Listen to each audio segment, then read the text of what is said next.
मागच्या वर्षीच्या तुलनेमध्ये आमच्या एक 30-35 किलोपर्यंत एका पोलचा माल ती गेला होता.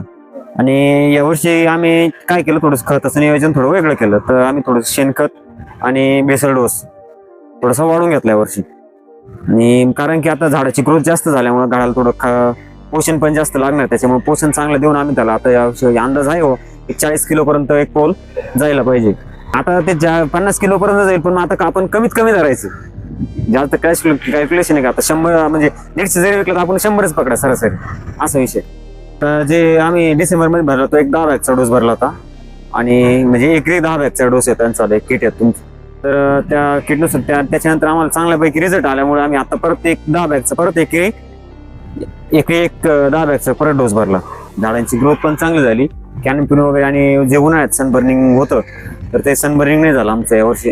आपल्या जवळपास आहे ना, हे जवळपास 3000 पोल आहे सर्व. आणि आपली जी लागवड आहे ती 7x11 लागवड आहे, ही आपली 4 एकरमध्ये. खतांचा रिझल्ट आम्हाला चांगला आला, कारण की यावर्षी जे सनबर्निंग, कारण टेम्परेचर यावर्षी 45 पर्यंत गेलं होतं. म्हणजे एवढं टेम्परेचर आम्ही आता जवळपर्यंत 6 वर्ष ड्रॅगन लावून, ड्रॅगन फ्रूट जेव्हापासून लावलं तेव्हापासून 45-46 पर्यंत टेम्परेचर गेलंच नव्हतं कधी. तर यावर्षी असं म्हणजे बघण्यात आलं की टेम्परेचर एकदम हाय टेम्परेचर, अजून पण पाऊस झालेला नाही आपल्याकडे.